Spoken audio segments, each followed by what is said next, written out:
Boa tarde, voltando aqui. Agora estou no Brasil, nesse exato momento, gravando aí para nossa turma, nossa nova turma de líderes que estão sendo formados, que estão em treinamento. Fico feliz por você que está perseverando e Deus tem muito para a sua vida. Cada oportunidade que Deus nos dá na vida é com propósito, só que nem todos sabem aproveitar as oportunidades. Eu espero que você seja um daqueles que vai aproveitar, né, que vai dar o seu melhor. E nós estamos aqui no Brasil no momento, passando um tempo com a nossa família, divulgando também os trabalhos, né, da África, os projetos da Resgata Nações, e nós voltaremos para o Malawi em agosto. O Maurício deve voltar e em setembro eu voltarei. E se Deus quiser, em outubro, novembro, a gente vai estar em Moçambique. Então, vocês vão ter aulas presenciais e vão estar fazendo, quem sabe, já a última parte da escola. A gente não vai terminar a escola por enquanto, porque ainda não teve tempo de fazer a parte prática e porque também nós temos ainda vários temas a tratar. Hoje eu quero tratar um tema sobre maturidade do líder.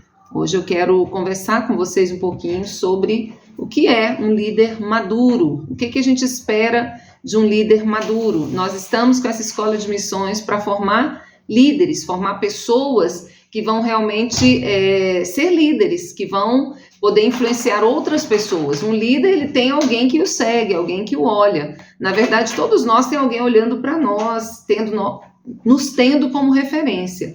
Mas nós vamos falar especificamente de alguém que tem liderança, de alguém que vai se envolver no reino de Deus de uma maneira mais ativa, de uma maneira mais específica, né? Então nós vamos falar do que se espera de um líder maduro. Eu vou falar nessas próximas aulas sobre maturidade. E nosso coração, nosso desejo é que você, como líder, seja um líder maduro, né? Um líder maduro em Deus. Quem é a nossa referência de maturidade na Bíblia? Jesus é a nossa maior referência de maturidade. Nós temos vários líderes que nós podemos citar, muitas características deles que são de homens maduros, como Paulo. Paulo era um homem muito maduro, né? Nós temos também João, um homem muito maduro. Os apóstolos, né, amadureceram no processo de caminhada com Jesus e depois se tornaram homens realmente maduros, né, parecidos com Cristo, né? Nós temos no Antigo Testamento também vários homens, né, que nós podemos citar, que eram homens maduros: Moisés, Abraão, Davi, José, homens que tinham um perfil de maturidade muito claro, né, como também Daniel. Temos muitos exemplos na Bíblia. Nós vamos focar no exemplo de Jesus, porque Paulo é o líder que mais trata a questão da maturidade, né? Nas suas cartas ele trata muito a questão da maturidade do cristão. Lá em 1 Coríntios ele vai falar com a igreja, né, dizendo: vocês não amadureceram, eu queria ir até vocês falando de coisas mais sólidas, mas vocês ainda são crianças. Vocês estão brigando uns com os outros, vocês estão tendo contenda uns com os outros, isso significa que vocês estão carnais. E o sinônimo, né, que nós podemos dar de imaturidade é carnalidade. Pela Bíblia, o maior sinônimo de imaturidade é carnalidade, ou seja, quando eu ajo de acordo com a minha carne. Quanto mais Cristo age em mim, mais maduro eu sou, ou seja, quanto mais de Cristo há na minha vida, há no meu comportamento, há nos meus pensamentos, nas minhas palavras, nas minhas ações, isso significa que mais maduro eu sou. Quanto mais há de mim, da minha carne, das minhas vontades, dos meus impulsos em mim, isso mostra que a carne ainda está no comando, não Cristo. Cristo está abaixo da minha carne. Ou seja, eu estou no comando ainda, então eu sou imaturo. Cristo não cresceu em mim. Eu sou uma pessoa que é dominada pelos meus próprios instintos. Eu sou uma pessoa que ainda não foi experimentada, né, que ainda precisa crescer. Então, nosso objetivo é que você cresça, que todos nós cresçamos cada dia mais parecidos com Jesus, cada dia mais na medida da estatura de Cristo, que é o que Paulo vai dizer lá em Efésios capítulo 4. Esse é o nosso alvo, essa é a nossa meta, chegar na estatura de Cristo. Nós precisamos nos perguntar: o que eu já cresci? Desde que eu me converti a Cristo. O que eu mudei? Onde eu melhorei? Onde eu me pareço mais com Cristo que eu não me parecia? Onde no meu comportamento, no meu temperamento, na minha personalidade, eu estou mais parecida com Cristo do que com a minha própria pessoa, com a minha família, ou com Adão e Eva, né? Que caíram, que pecaram. O que tem mais em mim, nos meus comportamentos, palavras, atitudes, decisões, na minha vida, reflete mais Cristo, mostra que Cristo está grande em mim, ou mostra que Cristo está abaixo da minha carne, da minha vontade, eu ainda sou impulsiva, ajo do meu jeito, faço as coisas estrambelhadas, sem pensar, sou uma pessoa orgulhosa, sou uma pessoa imatura, porque a minha carne está no controle. Quanto mais Cristo no controle, maior sinal de maturidade. Quanto mais minha carne no controle, maior sinal de infantilidade, de imaturidade. Desculpa.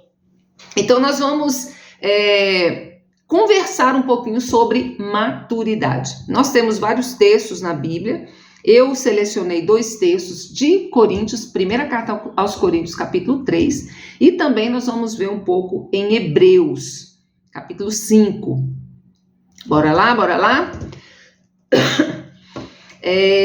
Crescer tem que ser o nosso objetivo. Nós não podemos querer ficar do mesmo jeito de sempre. Quando eu me converti, a Bíblia diz que eu nasci de novo, então eu me tornei uma nova criatura e eu sou pequenininho, eu sou um bebê na fé, eu estou aprendendo, estou crescendo ainda, eu vou crescer, tenho muito a crescer. Mas na medida que vai passando o tempo e as experiências de vida, eu preciso ir crescendo.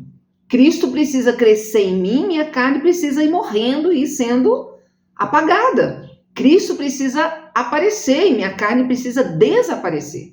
Então, quanto mais Cristo aparece, mais maduro eu sou.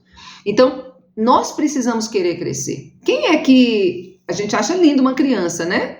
Mas quem é que queria ficar daquele tamanhozinho a vida inteira? Vai virar não é verdade? Uma pessoa de 15, 20 anos que está do tamanho de uma de 2 anos. Nós não podemos deixar de crescer na vida espiritual, porque essa mesma disparidade que acontece no mundo físico, se uma criança de 15 anos tiver o mesmo tamanho ou o mesmo comportamento de uma criança de 2 anos, significa que existe uma deformidade, existe uma doença, existe um transtorno, existe algo aí que impediu o crescimento. E na vida espiritual é da mesma maneira. Se nós não crescemos na medida que vamos passando o tempo com Cristo, tanto tempo como também o que nós investimos, porque o nosso crescimento não vem só com o tempo, vem com o nosso investimento, no nosso relacionamento com Deus, na nossa leitura e meditação e conhecimento da palavra de Deus, na nossa vida de oração, na nossa vida de comunhão com a igreja, de comunhão com o outro. Nós crescemos na medida que nós vamos absorvendo as coisas espirituais e nós vamos fazendo com que as coisas carnais comecem a ser esmagadas até morrer e desaparecer da nossa vida. E isso acontece com um processo de santificação, de crescimento, que é do Espírito Santo em nós, porque ele habita em nós. E desde que nós nos convertemos a Cristo, tornamos nova pessoa, agora o Espírito de Deus habita em nós e nós temos agora uma natureza que está sendo implantada em nós, que é a de Cristo. Na verdade, já foi implantada e ela precisa crescer e tomar o controle da nossa vida. Imagina, nós andamos por muitos anos caminhando na nossa carne, do jeito que a gente queria, achando que aquilo estava certo, muitas coisas da cultura, né, da nossa família, da nossa sociedade, e aí nós conhecemos a Cristo, o Espírito de Deus está em mim, e eu começo então a conhecer a palavra, e o Espírito de Deus vai usar essa palavra para transformar a minha vida, porque a palavra de Deus é que transforma a nossa vida, é uma vida em comunhão com a palavra, de conhecimento da palavra e de submissão, não é só conhecimento mental, é um conhecimento de trazer para a minha vida esses princípios, esses valores, esses ensinamentos e eu começar a obedecer, a fazer conforme Deus me manda, Deus me ensina. E isso eu vou aprender na palavra, meu relacionamento com Cristo, minha vida de oração, minha vida de investimento no que é espiritual, minha vida de renúncia daquilo que eu sei que vai me danificar, que vai trazer prejuízos espirituais para a minha vida, aquilo que eu sei que Deus não se agrada. Tudo isso é um processo de crescimento na nossa vida espiritual. A nossa estatura espiritual, ela é evidenciada na manifestação do caráter de Cristo em nós. Por que alguns crescem mais rápido e outros não? Porque existe tanta infantilidade no meio cristão. Tanto já tem muitos anos de crente e às vezes são mais imaturos do que aqueles novos que estão começando.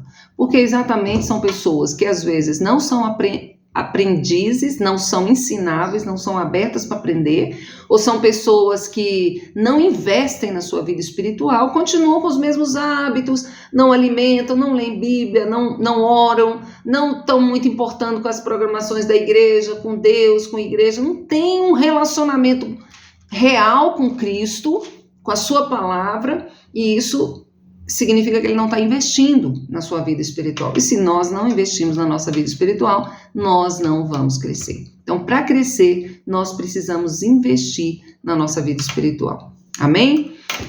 Paulo foi o escritor, como eu já disse, que mais desenvolveu o tema sobre maturidade cristã. E nós utilizaremos no decorrer das nossas aulas, vários dos seus ensinos. Paulo não só se preocupou com a salvação daqueles que receberam o evangelho. Ele se preocupou também com o crescimento espiritual que esses cristãos que se convertiam iam ter, com o passar do tempo. Ele se preocupava com a situação da igreja e sempre exortava a igreja a deixar de ser criança na fé. Sempre exortou os cristãos a deixarem de ser meninos na fé. Temos aquela frase conhecida de Paulo, lá em 1 Coríntios capítulo 13, que é como um fechamento ali do que ele está falando de maturidade, o ápice é o amor. Então ele vai dizer, quando eu era menino, eu falava como menino, eu agia como menino, mas quando eu cresci, eu deixei de ser como menino. Eu deixei de fazer as coisas que menino fazia. Eu deixei de pensar, de falar e de agir como um menino. E essa é uma frase que nós precisamos pensar. À medida que nós vamos crescendo, nós vamos deixando aquilo que é próprio de criança, aquilo que é próprio de pessoas imaturas em Deus. Dessa forma, nosso propósito é contribuir para um despertar da sede e da fome de crescimento, como líderes que querem ser maduros, que querem ter a estatura de Cristo, que querem ser como Jesus. Então nós vamos buscar a maturidade e o crescimento espiritual. Jesus foi quem disse que nós receberíamos o Espírito Santo e que ele nos guiaria a toda a verdade. Assim que nós avançaremos na nossa carreira maravilhosa, com o Espírito Santo. Nós não podemos crescer sozinhos. É o Espírito que habita em nós que vai nos dar a garantia desse crescimento, mas ele sozinho não age, porque ele quer que nós escutemos e obedeçamos sua voz. O Espírito de Deus habita em nós, mas já ouviu aquele versículo que diz, não entristeçais o Espírito, não deis lugar ao diabo? Nós temos responsabilidade de deixar o Espírito agir, enchei-vos do Espírito. Nós temos que buscar o crescimento, nós temos que investir na nossa maturidade espiritual. Amém? Não podemos esperar que o tempo só por si mesmo, ou só o Espírito Santo faça e eu continuo na minha vida, vivendo os meus hábitos, mesmas características que eu tinha, eu estou levando para a vida toda. Não. Nós precisamos crescer, nós precisamos avançar. E nós vamos falar de algumas virtudes que evidenciam o nosso crescimento espiritual, que evidenciam maturidade na nossa vida. A primeira virtude que nós vamos falar é sobre a humildade. Base. Pessoa imatura é orgulhosa. Ou o contrário também. Pessoa orgulhosa com certeza é imatura. Por quê? Porque o orgulho, ele vai impedir a pessoa de ver as suas próprias faltas e ela não vai querer crescer. Ela vai achar que ela já está pronta, que ela já está bem. E ela não vai querer crescer. Deus não quer que nós sejamos eternos meninos, Deus quer que nós cresçamos dia após dia. E o primeiro fundamento para um crescimento saudável e verdadeiro é a humildade. E isso é o que nós vamos falar agora, nessa próxima sessão. Vou desligar agora porque vai vencer os meus 15 minutos para eu colocar no YouTube. E nós vamos falar então de humildade daqui a pouco.